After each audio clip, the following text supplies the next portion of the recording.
What's going on, everybody? Landon with Home Service Business Coach back again. What's going on? Let's go, brother. I'm excited. I'm excited too. And like always, I know that we started introducing this. I got another review for everybody. This one's from Nate Falghost. And I apologize, Nate, if you're listening. I butchered your name, but I cannot emphasize enough how incredible this program is. It has not only transformed my business, but it has had a profound impact on my personal life as well. The team here is truly unparalleled.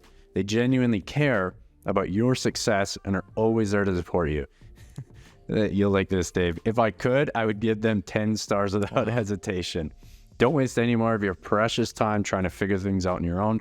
Your time is too valuable to spend 15 plus years going through unnecessary headaches. Glad to be a part of this program. And the cool thing with that is Nate actually, as we know, maybe an update for people listening and the viewers watching, sold his business. Yeah, I read that. That's Got amazing. out. That was his goal, though, wasn't it? That was his goal, yeah. And now he's going, I think, into government contracting, which sounds kind of sketchy, but I think he's going more towards that route. But yeah, like Dave, before we kick off our topic for today on how to network with other home service business owners, how does that feel? Like, Nate comes in, been around us a long time, man. Yeah. Gets the coaching he needs and accomplishes his mission, which was honestly to get out of the business after being in it for so long, man. Yeah. For you, how does that feel? Yeah, I mean, it's obviously super rewarding, man. I was telling a friend this the other day, kind of contrasting my two businesses. The one, Revive, is a great business, but you paint someone's house, put their Christmas lights up, clean their windows. You're dealing with an individual homeowner and they feel good for the services rendered, and that's great. The coaching front, though, man, is like when you change your small business, you change your life. And for Nate's case, right, he worked with us for about a year, systematized his business, got a sale on it, and now he's off to the next thing. It's like, I feel like the fulfillment rewarding factor on that is 100 times what it is, for an individual homeowner. So that was really the heart behind starting Home Service Business Coach now almost 4 years ago, was try and be a coaching program that is like authentic, genuine, and like actually gives a crap about our people. Unlike most coaching programs, it's like give us your money and then good luck if you get some gold nuggets. We wanted to flip it, right? Yeah, maybe that's a future episode, so stay tuned. We'll dive into that juicy topic. Quickly on that though, man, you hear enough on your calls. Authenticity and genuine. Absolutely. So where does that come from? I think, well, again, just like we teach, I'll throw it right back on core values. It's the team that you've assembled here all share the same kind of core values and what they stand for. Yes, it'll be different, right? Like Coach Jackson, he's going to rip a mountain. Yeah, I'm not going to do that, right? We'll watch. Exactly. We'll watch. But it just goes to show like what happens when you get people to buy into that vision. Again, it's like the employee training that's in the program is exemplified with Revive, with Home Service Business Coach. And then for me too, I mean, I joke, it's like, that's why I'm always here, right? Like, yeah. That's why I'm still here, is because of the fulfillment of, hey, we use Nate as the example, struggling, having personal woes. And I'm not saying he joins the program, everything is butterflies, sunshines, and rainbows, but there's more of that like certainty of like, okay, I'm kind of on that right path. And now I know I'm on that right path and able to accomplish that goal. It's like, it's literally what else? It's almost like revelation after revelation of seeing this happen. So, but he wanted to go faster too. Oh, absolutely. He wasn't just stuck, right? And that's something we've been getting the word out a lot is like, you don't hire a business coach because your head's in the mud and I need to get motivated every Monday. Like, no, you're inherently motivated. You just want to be shown the blueprint and want someone to hold your hand to do it. That's like the best people we found to coach. Yeah, absolutely. And because again, like you're going to get stuck, but we're in the revenue range of like, let's go to $1 million. Like in all seriousness, we don't have the growth capacity as tech or maybe consulting like us. But again, it's still going to take you time to get it down. And if we can crunch that time frame, which, man, how many guys have said 5-year goals down to 3 because I've already accomplished my 3-year goals in a year. Like these individuals keep coming up. So common misconception that we're working around, but buddy, let's get into it. Let's do it. Let's get into it. How the heck do we network with other home service business owners? And before we kick it off here, I want to plug one of our members, and Danny G. Yep. Guys absolutely killed it. He spent November, December, I think he joined a BNI, which we'll touch on all this stuff. But he's now been getting referral work a few months later that is blowing up his business, and I'm so excited for him to see how the rest of this year shapes up for him. But it's again, saw the information. Biggest thing, he actually implemented it because he had the roadmap, but then also the guidance and support there. There's no reason why Danny is blowing up with networking. But quick plug for Danny G if you're listening. Salty Soft Wash in just outside Atlanta, I believe. Think so. Georgia. Yeah, we'll have to check. Sorry, Danny. Danny Gonzalez, Salty Soft Wash. Yeah. So Dave, let's maybe cover networking generally and kind of what we mean, because it's a big word that's tossed around. And I think a common misconception maybe of networking is, oh, I talked to this guy on Facebook Messenger and we're like really close, right? And it's more of like this, like if you were like level 5 each of you, it's just kind of like if we go like this, it's just like kind of the same level of support. Whereas like networking in its true essence is like, I'm a level 5, we're both level 5s, but I'm bringing like so much value to you that you're going to have to upgrade yourself to me. And there's kind of like an equal value exchange that you both recognize and are looking for. It's not just like, how's the kids? It's what practically can I help you in XYZ about, and then being able to deliver that. So maybe touch on kind of generally speaking, the importance of networking and maybe a misconception that you've seen. Yeah, man, I call it like passionately promoting, right? You need to love that. We think we start our own business and then like we have clients coming in, but it's like you'll be a rude awakening. It's typically not the case. So you need to get out in front of it, and you may have heard, oh, we need to network. I think the whole word networking, we've titled it here because it's good for keywords, but I don't really like the term networking. It's more connecting, it's more collaborating, it's more getting out to go and meet other home service business owners in your area. So, if I look back to the initial days of getting Revive to really grow, I just started thinking we already knew our best customers were going to have money and want to buy their time back. They're the affluent in our local area. So I started thinking, what other businesses are already in that home? And how can I go and meet those business owners? That just made a lot of sense to me, right? Not unlike how we've grown Home Service Business Coach. We're like, what software are these dudes using? Maybe we should go to the software company and create a partnership with them, as we've done. So that's kind of a way you want to go to like the gatekeeper. And so I did that, man. I started thinking, if Revive went into carpet cleaning or HVAC or landscaping, how would I kind of brand my company? Like, where's that guy or girl that has 2 to 10 trucks, decent brand, and they're like a 4, 6 and above on Google My Business? Only.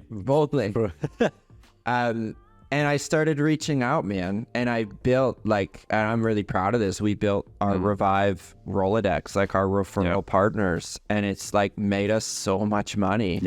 Because I bought a lot of these. And like at the end of the day, it's just being bold. And like, if you can actually look yourself in the mirror and say, I don't care that this conversation may be awkward or is going to require some boldness. It's okay to be nervous, but it's not okay to be nervous and not take action. Yeah, absolutely. I mean, so many great points. And again, I'll just touch on this. I'm going to touch on my brother. He's one of the best networkers I personally know. In the book, How to Run Friends and Influence People by Dale Carnegie. I need to reread it probably again for the 3rd time. And I remember Alex Hormozi saying that is the only book he's ever going to read. If he could download that book, he'll become a multimillionaire just because of how you're able to build connections. And my brother is the best at this. Natural, just has that spark and that kind of gift, right? And I think that maybe you're listening to this, you are nervous and you are scared, and you're like, oh, well, I wasn't really born with the gift of the gab, if you will, if you say, how am I going to do this? And there's a really simple formula, and we'll get maybe practical right here. It's form. Very simple. family, I want you to write this down. Form, F-O-R-M.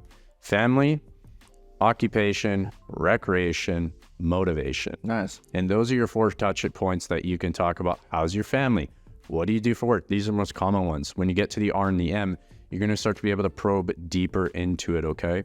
And as well, too, read the book, How to Win Friends and Influence People. There's a chapter that's called Smile. Next time you're on a walk out in public, smile, watch people want to smile back at you. You start to see all these little things that, again, if you are nervous, I was listening to another podcast, Jordan Peterson podcast. Yep. And this is so, again, simple but brilliant. It's like, if you are nervous, scripturally it says the truth will set you free. And it's the same thing here. Just be like, I'm nervous. I think I did that at our summit, for crying out loud. Yeah, you told the whole room you're nervous. Yeah, I was nervous. And then everybody's like, oh, yeah, I'm kind of nervous too. I'm meeting with coffee with somebody I don't. Yeah. Oh, is it? No. So just be truthful, I think, would be like pro tip, maybe number 1. Like, just be truthful with kind of where you're at. Here's what it is. And ask them so many questions that they're like, man, I really like this guy. But I don't really know anything about him. Yeah. That's the goal. Yeah, man, it's like a quiet confidence, right? One of my favorite movies is, my favorite actor of all time is Denzel Washington. Okay, so like, he's in a movie, American Gangster, a little bit intense. Don't watch it with your kid. But there's a quote in there that's the one main guy, he's educating kind of his up and comers, and he says the loudest one in the room is the weakest one in the room, and it's like, the dude's wearing like a really fancy suit and like trying to yap to everyone and tell him how great he is. Like, you can see like right through those people. So I'm personally more drawn to like quiet confidence in someone that doesn't need to brag about how many trucks they have or their revenue. Like, good job. Like, what is your lifestyle like? What's the margins like? So I think that's something that I've always held dear to me, is like, when you get in a room, start to ask people about themselves, become genuinely interested in what they're doing, use their name, Landon, is just a great approach, because people want to be around people that give life. And I think in networking, it's like, take my business card, call us our window. Like, we're not even interested in the window cleaning. I need to figure out, like, do I even like you? What's a couple things about you? Do you like me? And then we can maybe talk about business. Yeah, agreed. And again, maybe back to your point, the loudest guys in the room, I remember at the huge convention. Do you remember we went to, first day we got there, we went to the bar, met a bunch of the guys. Yeah, I remember. You remember that? I had like 2 beers, I remember. And it was kind of that, and it was. I now remember. Yeah. It was so off-putting that we're walking away like, man, we'll never probably contact him ever again, and we haven't since that day. Because there's this level of like pride and arrogance, right, that comes out with kind of thinking you know it all too, and people don't resonate with that. No, they want the guys that are, hey, I'm just sitting here doing my thing. Because here's a thing, and I want to touch 2 points on this. If your revenue, you're doing $1 million a year, there's a company doing $1 million an hour. So just make some perspective, I guess, shift with that. And then another common thing I hear, I don't know what to say. And this was a piece of advice, because I used to use that, and I think it was like 18. And this is a piece of advice my mentor said. He's like, who are your idols? Who are the people that you'd love to talk to? What 3 questions would you ask them? And I'm like, okay. And he's like, you need to have, those are the questions you ask every single person. You always have 3 questions you've memorized, lined up, that when you're talking with somebody, you're going to mention that to them, right? So again, I think the excuse of like, I freeze up, I don't know what to say, is like, tell the truth, have your questions, like, think this thing out, and be genuinely interested in what the other person is saying. Like, there's so many subtles, like, we can tilt our head and be like, man, can you tell me more of that? Like, our hands are out, you're more trusting, but you can't overthink it though, too. And it's like, we've been out golfing, right? It's like, oh, change your head, move your shoulder, do. Like, when you start overthinking it, you screw up. And like, I just think business is one of those things you can't have an ego. And I think you just need to put yourself in these situations and let your guard down and just be yourself. When I start overthinking things socially, or I need to say, like, I'll give you an example. We had this like a wedding rehearsal dinner. One of my wife's friends was getting married. This was years back. I won't say any names, but I was literally told on the way, do not talk to this person about their job or about, I forget the other thing, like their boyfriend or something, because they're both sensitive topics. So as soon as I meet the person, I totally forgot about it. It's like, what do you do for work? And I don't know what I expect, but I like hit both the main topics. I'm like, man, when you overcook it in your head, like you can't say that, you tend to screw up more. So I think when it comes to business, the worst thing you can do when you meet someone is be plugging your business or talking about yourself. And Landon, you just said, I don't know what to say when I meet someone. You don't really need to say anything at all. Exactly. You need to let them do the talking and get interested in what they're doing, and that's how you're going to start the snowball. Yeah, and I think also to piggyback off that point, a big mistake a lot of people make is they meet somebody, and maybe in a BNI group specifically, or some sort of like business networking group, even at conferences too, first thing you dive into is the business. Yeah. Like, guys, like, there's more to life. There's more to life. Like, I guarantee that business owner isn't going to want to firstly have the trust to actually give the behind the scenes. So it's not going to be an accurate picture because you've built no trust, no relationship. They're like, who the hell is this person? And honestly, mentally for me, last thing I want to do is sit here and break numbers down with somebody else that I just met, but I don't want to talk. That's not why I'm here to network. I'm here to network for a purpose. Yes. But I want to also get to know the other individual I'm speaking with before I'm going to start diving into technical talk, because technical talk takes a lot of brain power. Yeah, right? Totally. You want to get to know the person before the business.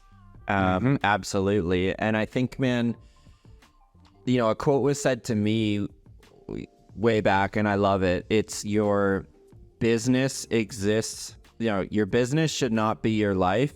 Your business exists to give you more life. And that's where I'm like, man, if you can keep that top of mind when you go out and meet people, we shouldn't just be diving into the business and where you are and how many trucks and all this stuff. You should actually more figure out how that person is doing, how they're enjoying the conference, what they thought of the talk. You know, maybe get into business gently then, but like don't start drilling people with questions. It's kind of off-putting. Yeah, exactly. Like relatability, everybody wants to share experiences so that we can relate, to build, you know, rapport. And like I've dealt with a similar thing. And one mistake I've found too, and I don't mean to get technical, but like stay at the top of the mind with this one, is if somebody shared a story, don't try and relate the story they've just shared right back to you to try and gain understanding. I think that actually off-puts me.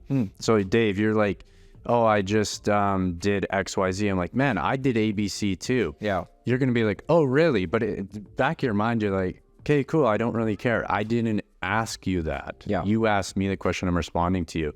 But again, maybe digging deeper on the question you asked. So Dave tells me you did XYZ. I'm like, man, do you mind unpacking X a little bit more for me? Yeah. Oh yeah. Nobody's really probing deeper on that. So just like a technical question, if you don't know what to ask, just say this: can you unpack that a little bit more for me? And you'll be surprised at how the depth you're able to get to with somebody by asking a simple question and let them do all the talking. Let's do an example. So Landon, I just shot an 88 at my favorite golf course this weekend. Okay, man, that's awesome. Dave, like, do you mind unpacking for me what was your score previously, man? And how did that 88 make you feel? Yeah, it felt amazing, man. When I started golfing this past year, I was shooting 108. Losing balls in the tree. I'd have to take a dozen. I'm 120. Yeah. I'd have to take a dozen golf balls with me and, you know, almost hit a house. And, you know, to hit 88, I was like, man, it's like pretty great progress. Man, that's awesome. Yeah. I bet the boys were buzzing. Oh, yeah, they loved it. They loved it. So it's like, if I go with that and say I shot 88, and then you're like, it's funny, I actually just shot an 84. It's like, it Yeah, moves the spotlight right back to that person. And like having a conversation, guys, at the tennis match. And some people I have conversations with, they're just smoking the ball into the net every time. Like it just doesn't come back. You want to find that rhythm. And man, you can read books on this too.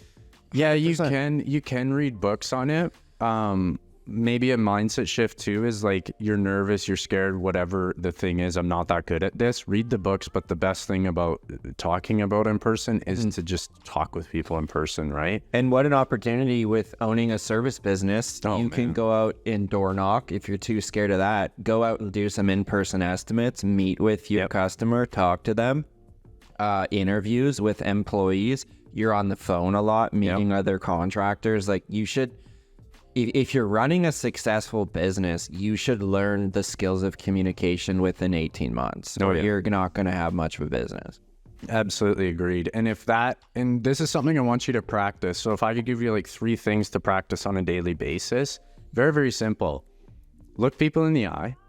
Like number 1, look people in the eye. And I know that some people, look, I just look down if you're watching this because I'm thinking. So like, don't get that confused. But the amount of times I have a conversation with somebody, the eyes are the gateway to the soul, and they're looking away from me. I'm like, subconsciously, I'm like thinking, I'm still gauging if I can trust them. Right. People have massive respect when you can look them in the eye because of that silent confidence. You're not saying anything, but I have eye contact. Number 2 would be slightly tilt your head. Like when they're conversing with you, but and kind of lean in and then tilt your head. And then number 3, again, have your 3 questions lined up too. Like this can apply to if you're going to get groceries, you're picking up that Starbucks coffee. Going on a date. Exactly. Like all these different things. Like there's so many different ways that we could sit here and say, read this book, do this, do that. But the best way is to just freaking go out. Some guy's looking at a shirt. Man, that's a nice shirt. And then it's going to be awkward. Cool. You can just leave. But get in the practice of just asking questions, looking people in the eye, turning your head, and actively listening to what they say. What about some of these? You're good at these. No. That's good sales touches. But like at the end of the day, I think, man, you, at least from my experience, you shy away from meeting people and networking. But after a few years, you actually develop that skill set and then you just love it. Like when I got to go in and meet my now wife's parents, like I loved it because I'm like, really? I loved it. I'm like, I'm gonna get put on the spot. This is amazing. Even today's episode, I'm like, you sent me a couple notes. I'm like, yeah, let's go. But I'm like, I just don't get nervous because this is 15 years in the making. It's like that Facebook post, what's the one thing you could talk about with like no preparation? Like I feel like that's what my job is now. So you will build confident skills in communication, and you can then own those skills and take them into any situation in life. And like if your heart rate doesn't go up before you step into a new situation, it's like pretty like it feels like a superpower. Yeah, absolutely. Because again, it's it just comes with maybe this quote's escaping me right now, Dave. The quote's escaping me. It's about pretty much the more you do something, the better you get at it. Like you're gonna know this. You're the quote maestro over here. I don't know. But I'm missing that. But again, it's just be okay to. If I've learned anything this past year, it's to, you don't have to be the perfect mirror of what you think people want, but it's okay to fall on your face. It's okay to fail. It's okay to, like the Landon a year ago, there's no way we're going up on the sun and say, guys, I'm a little nervous. Bear with me here while I go through the first. That I'm nervous? No, that you wouldn't have mentioned it a year ago, but this year you're like, whatever, I'll just own it. Well, I mean, quite frankly, I've been humbled from the big man upstairs, number 1. Number 2 is I think it's a pride thing. It's this chasing perfection, that there's an image that people have reaffirmed for me ever since I was a kid, that if I don't stand up to this caliber, people are then not gonna maybe like or agree with me, and then that's a bad thing. Where it's like, no, disagreement leads to variation, which then actually leads to a greater outcome. And you showing up yourself as yourself is the best truth or thing you can do. So I think that would be the biggest shift from last year to this year. Yeah. And man, I think you view this as your flaws, but people actually see them as like your strength, Yeah. right? 'Cause Interesting. you're just like letting down the facade that you're perfect and you have everything going on. Yeah. Which is, it's tough. It is so tough, especially in a position where people do like look up to you, but you think like, you know, I watched, this is deviating a little bit, but I think it's still on point. We watched on, it was on Amazon Prime about the Kelsey brothers. Jason, it was like all profiling Jason Kelsey, I think. I want to say it correctly for American football players. But like, he has his own podcast now, a very successful football player. And like the camera following him around in his house, like my wife and I are watching, we're like, we love this guy. Like, he's just a real dude. He couldn't even find where his Super Bowl ring is. I think it's in the golf bay. I don't really like, he doesn't care about accolades. Like, I think that's why people are drawn to him, because he's just a real dude. And he's like, he even had one scene, he's away on business. His wife recently had like a baby, and they're FaceTiming, whatever. He missed the kid's birthday party, and he hangs up. He's like, funny. well, that call went well, like, as a joke. Like, but it's just like, man, everybody can relate to that. So I think when you're just like a real person and not trying to play act and be someone you're not, because I think we think networking and you need to wear a buttoned up shirt and you need to have your shoes polished, and if that's who you are, do it. But if that's not, don't try and like act the part of being that person, because it's incongruent to your values and how you're made. Yeah. Like, Dave, think back to some of the most memorable people that you don't know their names that stood out to you. And the reason where I'm probing on this is the people that stand out to me, and I almost have envy for them, is the people that are authentically themselves. And I'm like, man, how did they get there? You know what I mean? Like, they're not hiding behind any facade. They're like, this is who I am. I wear a little funky stuff, or I like to do this or do that. It comes with time too. But again, that is the mark that's going to be your attraction to people, rather than your deterrent that I can think, or you can think listening, or maybe you've gone through this as well too, Dave. Yeah. So let's switch, I guess, on that, because it's such a good point. BNI, networking groups. What's this? Chamber of Commerce. There's a lot. I mean, you could join like a local Toastmasters too. We haven't even mentioned that. Like, it's a group, and they like call you up to the front to go talk, right? Like, it's people's biggest fear in life is public speaking, right? Oh yeah. It's like, it's a real thing. Why do you think that is? I think that adults are kind of just kids trapped in like adult bodies, and like, I think it's that feeling in high school, man. I remember like going to grade 7, like I was like, is my hair perfect? I had like the puka shell necklace. Like, you're just like, you want to be like in, and now you're like, I don't really care, really. So I think it's just the human condition. You want to fit in, and like, you don't want to be kind of like seen as like weird. I think that's what it comes down to. Really? BNI, man, I think is great. One thing that maybe a lot of listeners don't know is like, you can attend a lot of these sessions for 2 or 3 times, basically pay your breakfast $20-$30, and you don't need to pay the membership. So that is like the Dutch way of like getting, and I did this for a bunch of years, right? But now we're revisiting it for a priority at Revive, is to actually like get into a chapter. It is, eh? But I think you just need to be careful. What's the quality of the chapter? Is there 5 members or 10 members in there, or is there like 40 or 50, and there's people that can refer you? Point 2, like anything in life, it's going to require work and showing up, and they give you pretty strict guidelines around like who you need to refer, and like by what time, and like rules around that. And then why I actually never officially joined BNI, the honest truth, man, is if you miss 3 sessions in the chapter I was visiting, you're gone. That's it, and so I was like, how does this work with my 40-day vacations? They're like, you need to send someone else, and I just never committed to it. So now we're revisiting it though. But BNI, great, check it out. But man, there's a whole nother way. If you have some balls and want to do this, you can build out your own networking group, like I kind of did. So there's like, if you like a really formalized structure, I got to be there every Thursday, like absolutely do it. For me, I maybe just went a little bit more rogue, because that's maybe like more my personality. So like, both ways can work. Yeah. And what were you doing to build up that kind of internal rogue Yeah. network. Were you cold calling people? But Dave, they're your competition, right? Some of them might have been in your, they're stealing your work, or man, they're not going to share their secrets with me, right? Like, how did you deal with that? What'd you go about doing that? Yeah, I took to my LinkedIn, man, to start and started DMing a lot of other service business owners. I would also go on Google search and just search like where we are, South Surrey, like South Surrey landscaper. And, met a guy who's now like a buddy of mine today with like a successful business. We refer each other back and forth. Yep. So I took to Google and LinkedIn, started sending out some text messages and some emails. What did those messages say? Hey, Matt, saw your brand, read some of your Google reviews. Looks like a total killer business you built. Well done.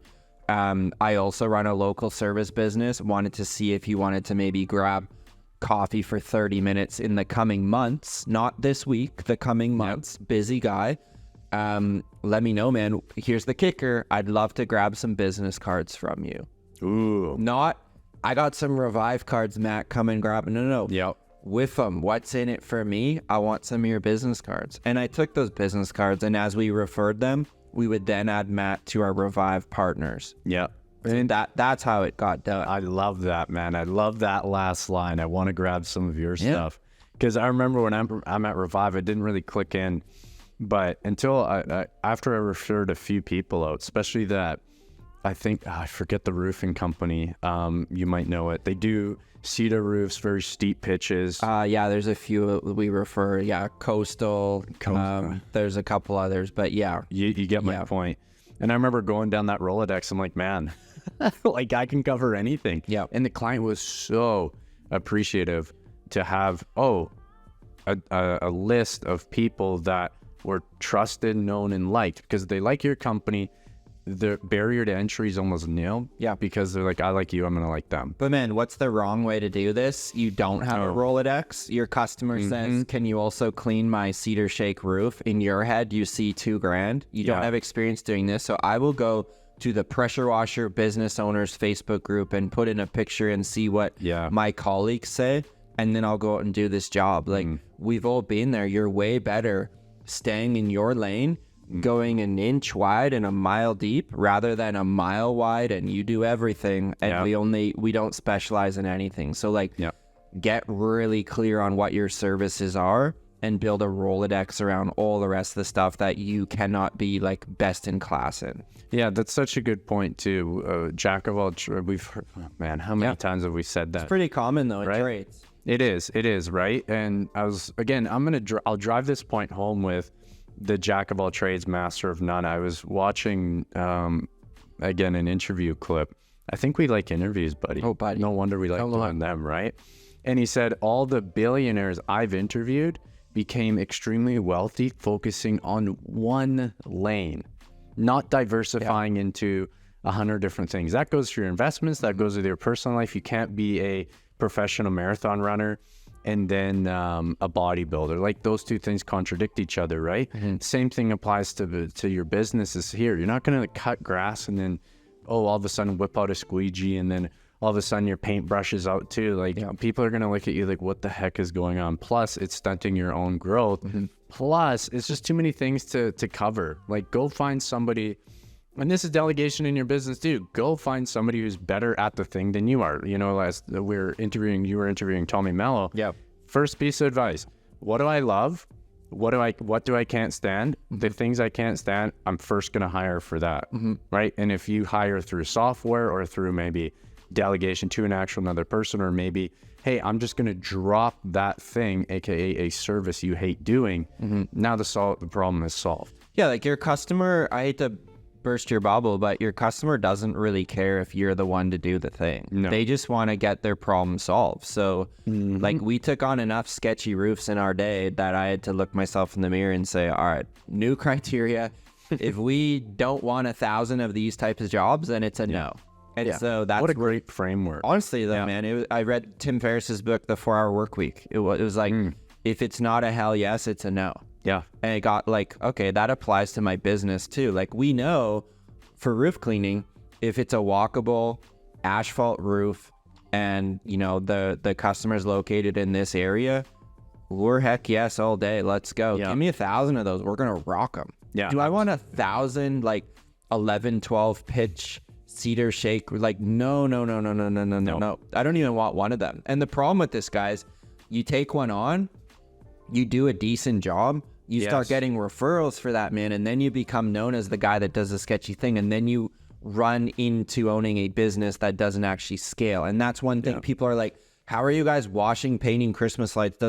How do you scale?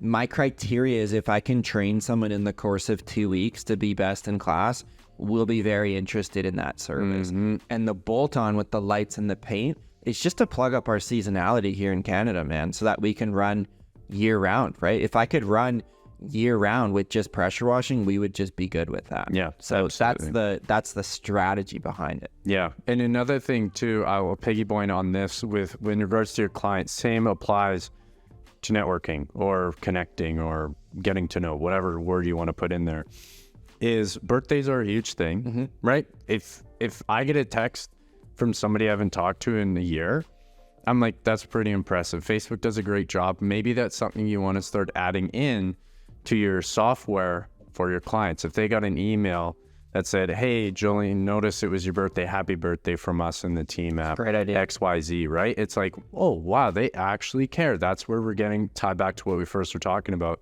Authenticity, genuineness. We actually care, these type of things.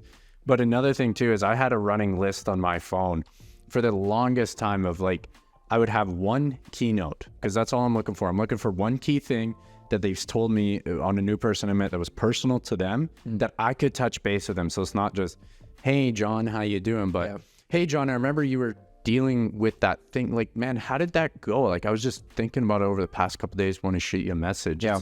People are like, holy, in the chaos, he remembered that. Instantly, they're going to like you more. So just like, again, we don't want to overcomplicate this too much. Just get out and actually do the thing. Whether you want to do BNI or go on your own, remember one key point, ask questions, have 3 of them lined up. Dave, anything else that we kind of missed? Having a good memory is underrated too. Like, honestly, I've read about Bill Clinton, who had one of the best memories. Like, he could meet someone and years later be like, hi, Sharon, how are you? And your dog, Walter, right? Yeah. So it's like, when you meet people, I personally like to linger on the handshake a little bit and repeat the name back to them, right? So it's like, hey, Landon, good to meet you, Landon. That's such a great name. I'm Dave, great to meet you. I just want to make sure the spelling, is it D-O-N or D-A? Just gear it down a bit because people meet and you chat and then you're like, what was that guy's name? Now it's too awkward. I can't ask him, whatever. People are nervous. They step on each other's shoes. Just gear down a little bit and slow down the conversation because the heart rate's running high. So if you can go slower, repeat the name, maybe say something around discussing that name, before we even talk further, just slow it down. Yeah, such a good, maybe that's a lesson I definitely need to pick up because I can forget names so fast. I think we all do. It's something that I've been working really hard on the last few years is to do my absolute best to try remember people's names. Yep. Because it's like the cardinal sin in communicating, man. You start thinking about the next thing you're going to be saying, right? So it's I think having a memory goes a long way. And if your memory sucks, look at notes on your iPhone, right? Yeah, seriously. And again, maybe we're talking for some guy with a good memory. I used to have a photographic memory almost, and then I had that head injury. Yeah. So now I'm the biggest fan of writing everything down. Yep. And that's how I'm going to do it. That's what works great for me. And it's kind of cool because I have a Rolodex now that I can go through. Yeah. I kind of like the records now. I really do like it. But again, just whatever you have to do to remember the name, that's something I can get better at. And then just one key personal thing. Don't say hey, John, I remember you're doing 49% profit margins. How did that go? Something personal, guys, that really makes it stand out. And a unique fact, if that. Yeah. People don't remember what you said. This is Dale Carnegie. They remember how you made them feel. So when you meet someone, we're not talking about insincere flattery here. I got a good buddy of mine. We call him the tire pumper because he will just bump your head so big that you're just like, I can climb Mount Everest, Yes. right? So we're not talking about that, but I do think everyone in life has a form of a unique ability that I think Yes. in conversation you can kind of meander your way to see really where they're best in class. But I think the big thing is, to wrap up, like, you need to be extremely bold in promoting your business. Yep. I think in a day where marketing is getting more expensive, the strategic partnerships, creating alliances, networking, getting known in your community, that's the hack your small business has over a Google, Starbucks, Tesla, Apple, is like, Yep. you're part of the community. We had Brian come and speak at our summit, and Yeah. the guys, like, everyone knows Ashton Plumbing. Like, Brian's the guy with the thing. Also took him 40 years to do it. But that's the point we're getting at, is like, for you to like plant your flag in your community and be like, this is my business here. We help out here. We help out here. This is what we do. People know us. Yeah. Do that for 10 years, man. Like, that's a pretty sweet, like, lead generation super high. Like, you should do it because you want to do it. But the byproduct is like a lead super highway. Yeah, absolutely. I mean, I'll drive this point home. We had a member come on board a couple days ago. Multiple six-figure business. I say, hey, so-and-so, I'm not going to say names. How's your marketing? I don't market. I said, excuse me, he has over $500,000 business, right? I'm like, what do you mean? He's like, all referrals. I'm like, Wow. that's the power to drive this point home of when you use the 2 ears you have Yeah. versus the one mouth and build up that Rolodex of relationships, both for clientele front, also as well too for networking with other home service business owners. Dave threw a lot at everybody, the guys and gals listening today. Do you want to sum this up, man, in kind of a sentence or a word, your biggest factor on networking, why it's important, a tip? Sum it up what we were talking about, because we covered a lot. Yeah, we did. And I'm putting you on this. So again, I'm so nervous. in conversation, it's good to put people on the spot. And this is a training right here. Let them think. Like, Yeah. if we go silent for 20 seconds, it's silent for 20 seconds. Silence is okay. Also, when you present the price to your customer, shut up, right? That's a sales. Exactly. I just can't get past our one member doing no marketing and he's already at $500,000. Yes. It just gives me Over. No. Like Over. over Wow. in 3.5 years. Yeah. I think there are some businesses like that, though, man, that have just done such a good job networking in the community and building a local brand. Like, when have you emailed your customers last? When have you texted? Never. Do you have door hangers? No. Do you have like, it's just like, yeah, a lot of low hanging fruit. Yeah. But I would say, man, to wrap it up with strategic partnerships, I think it needs to, here's the biggest thing. I think we can all agree, if you listen this long, you watch this far, thank you. And I think you probably agree with a lot that we're saying and got some good ideas, but I think it's going to come down to like the actual rubber meeting the road and the implementation. So to wrap up and put a bow on it, I would say, whenever you're listening to this episode, back end of 2024, moving into 2025, where is the time in your schedule to do this? And if you're actually like, okay, they're not making this up, this is like legitimately working, block it in your schedule. For me, I was busy. I was running 2 companies. I was getting married. We were moving. It was crazy. It was Fridays for me, man. Fridays were when I would do my strategic partnership. I was going to Starbucks anyways because I was there building systems. So I'd usually build systems, go back home, do some stuff, and then I'd plan like a late morning, early afternoon, hit Starbucks, and do a strategic partnership meetup there. Man, I love that. And you're not meeting for an hour, guys. 30 minutes, like short, right? Yep. Like, enough of this, like, if you can get condensed down, make it quick. So I think I'd wrap it up with saying, plan for it in your week, because you're not just happenstance going to have time to go meet up and do a coffee. Like, actually commit to it and say, hey, maybe it's every other Friday. I'm going to book an hour slot, travel time, get the coffee, sit down before your next appointment, and just book it in. And I think if you did even every other Friday for a year, man, that's 24, 26 coffee meetups, couple weeks off for Christmas, 24 meetups is like,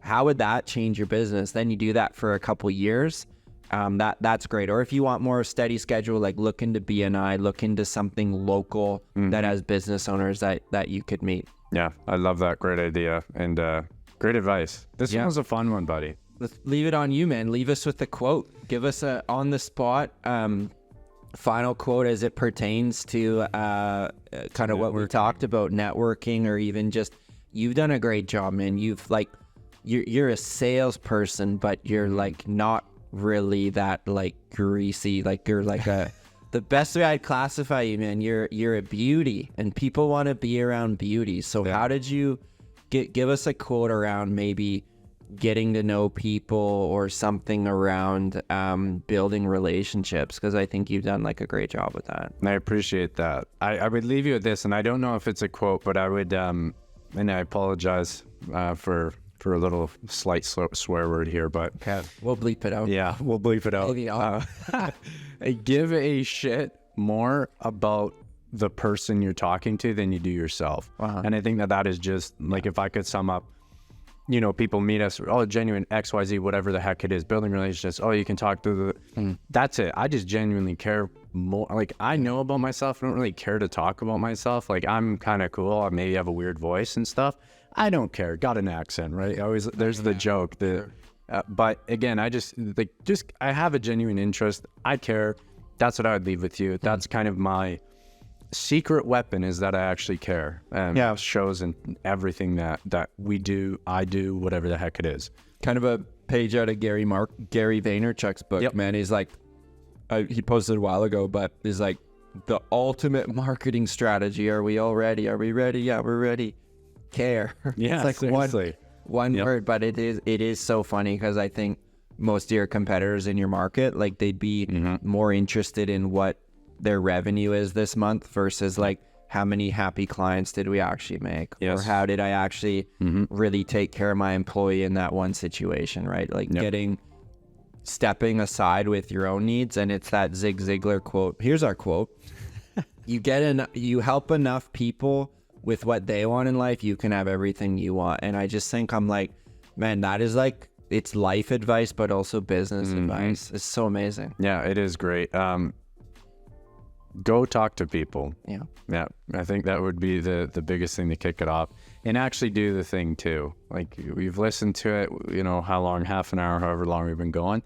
Now the challenge of today, next, wherever you go, coffee, client, whatever it is, say hello, smile, look them in the eye, and go from there.